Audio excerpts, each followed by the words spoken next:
Thank you for this kind introduction, and thank you, Hannah, for the invitation for today. My name is Katja, and I'm coming to you from Hamburg, which is really funny because I'm getting used to have keynotes and impulse doing from virtual reality, but it's really strange for me not to look in your eyes and see your reactions. But hopefully I can reach out and open your mind for some things I have in mind when I talk about the future of mobility, which is already beginning right now. I will share my screen with you. Hopefully this will work. And I think we need diversity to change the mobility for the better for all of us. Because at the moment we have some blind spots happening regarding the group of people who is now building up the future mobility. And I like really what I heard from Hannah, that you are already doing what I'm calling out for. You are meeting each other, even if you don't work in the same company. You are really diverse from your ages and your jobs you are doing. So maybe you're not the first peer group I need to reach out to change, but maybe you can foster this with me together and by leaving the room afterwards and having some new ideas how you can foster diversity in your jobs. And some words from my side. I worked as a journalist, starting for the German press agency. And maybe my curiosity was never stopped until then, because I really like to ask questions and to find answers together with others. And then I started to work for PTO business. I worked also in the logistics area and for railway companies. But I left. And now I'm working for Door to Door, which is a ride pooling company and is doing the job with PTO business in the region of Germany and DACH region. But I also have my freelance business, which is called She Drives Mobility. The she is me. And I'm trying to have a different approach how we can build the future of mobility. Because when I wanted to change it in the corporates I worked before, I always felt a little bit like this white goat on the right side, because the others were all male and they are having fights against each other. And I was asking, where are the customers right now? Are you customer centric? What are we talking about? Why do you foster this kind of against each other? And why do we do this as a group of people and regarding the future of building up a really good mobility for everyone outside there? Because when you look upon the people who are now in the most highest hierarchy in the ministries and the management boards from our country, I think it's really obvious that it's not diverse. The groups are really the same, and I don't really want to point anyone special, because I think every one of them is really good in doing his or her business. But I think we need more diversity from the beginning of everything. And that means also we need diversity in politics. When you look upon this expert board, which is working for Mr. Scheuer, you see that they are really healthy, they are white, they are having a special age, and I think they have really the willing of doing future mobility, but maybe their blind spots are lacking regarding all elderly people, regarding people in wheelchairs, people who can't see, and even small children. So for me, it's kind of mix it up, kind of being proud of diversity. Because when you're sitting in a silo and I clone myself and I have 5 Katjas sitting there and I have an idea, every one of these Katjas will say, oh, wow, it's such a good idea. I just think the same as you did just 1 second before you told me. And I think it's not mean or bad. It's just a blind spot. And you need someone who asks you questions. Why are you doing this way? Why can't we see it from another point of view? And it's not about female or male. It's just about the mix of people and being really proud of to mix a group of people up and to have different kinds of views. And also, I see diversity is not the easiest part. You must step out of your comfort zone. And this will be something which we are not used to as human beings, because we like our comfort zone so much. But innovation won't start in the comfort zone. It's just outside the comfort zone, and you have to go this step beyond to have innovation and to grow a really difficult way to go. But I think it's really worth it, and I want to empower you to do this the next days you are going. Because when you're really honest to yourself, are you really feeling comfortable with the traffic we have in our German cities? I think no. I asked someone to paint a picture how I feel when I look upon a city like Berlin, Hamburg, or Munich, and I think everyone is going his ways or her ways, but no one is really feeling like it's fluid, like it's really easygoing, because the space is lacking for all those outside of there who are doing their mobility every day in the cities we live in. And I think it's really a lack of how to have an order, how to have something we can manage upon mobility in the streets, because we grow. The streets were built in the 60s or 50s, and now we have this lack of place everywhere, and we need to have a new system running outside of there, and to empower the people to have their own mobility like they want to have it, but we manage it better for everyone else who's not doing the same mobility as you have.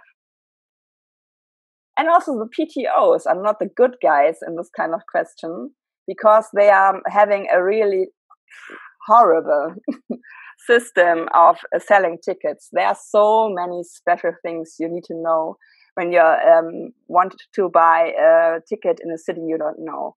And I think it's not easy to understand the system of PTO business.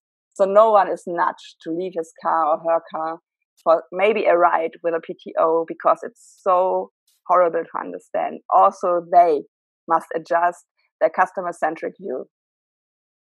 Mobility as a service. Do you remember?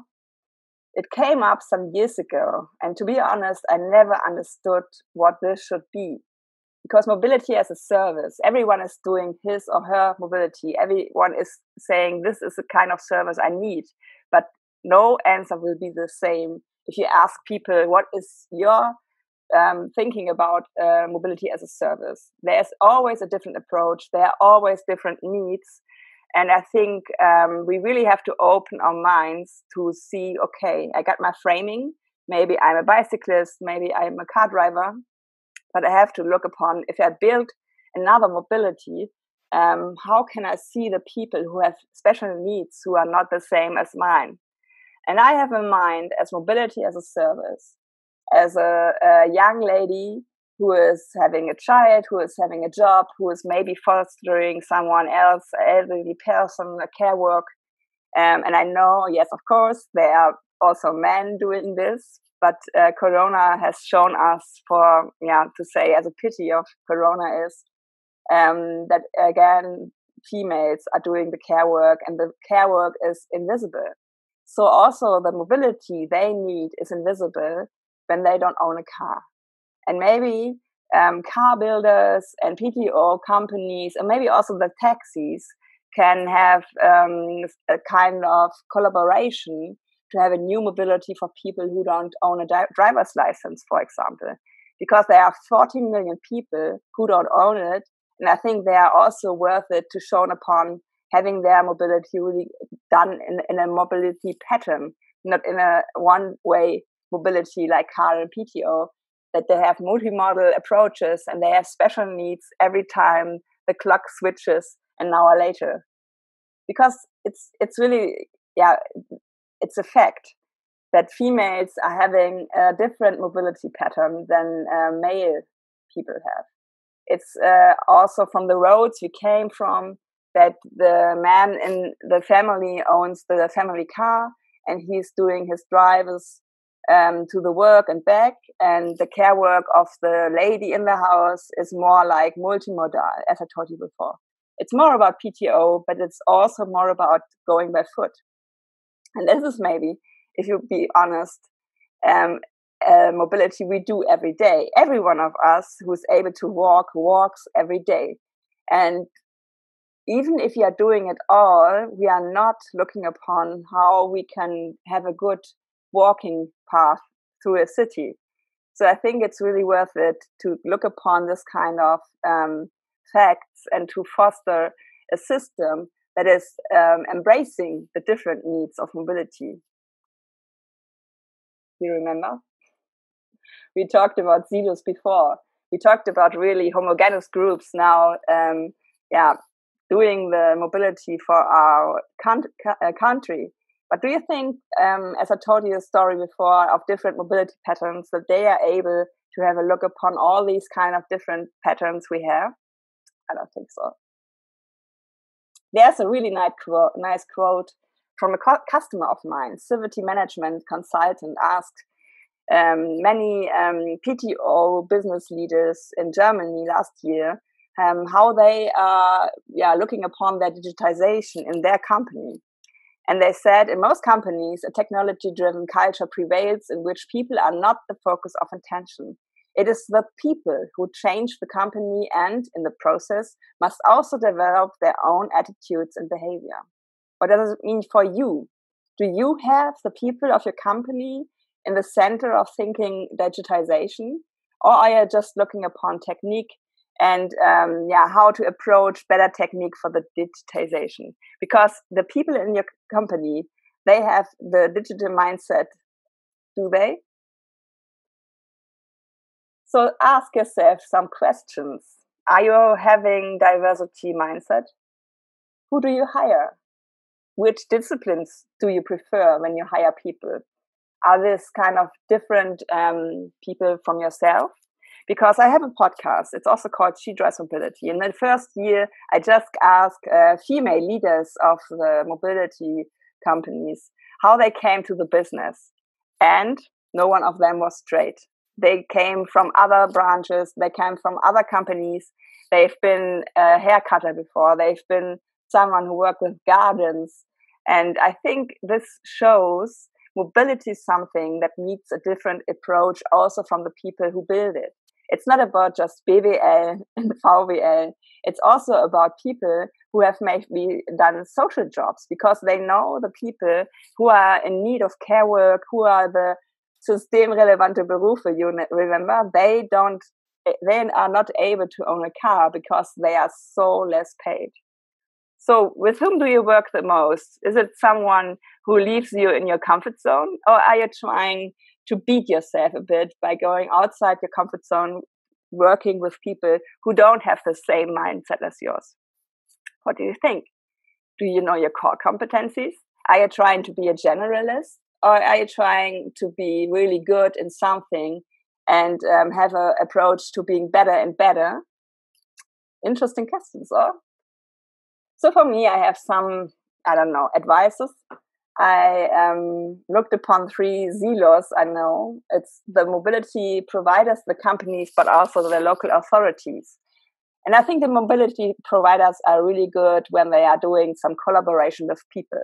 A PTO running system doesn't need something to build up like a software system. There are people around who are already doing this. So if you are searching for someone who can erase your digitization by doing some algorithm and stuff, ask someone who is doing this for ages. Don't do it yourself.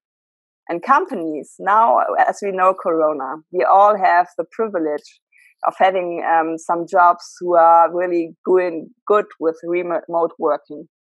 Verkehrswende is also avoiding some ways we did before, is avoiding flying inner Germany. So for me, companies can do really much to change mobility behavior of their people who are working for them. But also the focus of local authorities can be, we want to shape the mobility of our region. We want to be the ones who are now deciding what we want to have in the city or in the rural area. We want to create a space where it's worth living in, where people are staying and not moving away because it's so noisy and it's so stuck with people and cars. For me, it's this kind of vision I want to implement. It's we drive mobility. At the moment, it's she drives mobility, which is me, Katja. But I like to invite you to be we drive mobility. As you see in the picture, there are many people doing this. It's the PTOs, it's the car drivers, it's people with wheelchairs, it's from different ages, and they are all really happy to have a place together called the mobility of the future. So please be strong enough to have a diverse team, be strong enough to think in a different way, and to invite people who leave you not in your comfort zone, but who are nudging you to go out of sight of this. And I think we can do it all, and it's starting with small steps, but it's starting, and I hope you will be in the team of WeDrive Mobility. Thank you so much for your attention. You find my contact details here. Reach out to me. I'm looking forward to have your impression of this kind of impulse. Now I'm wishing you a nice day, and give over to Hannah again. Thank you so much.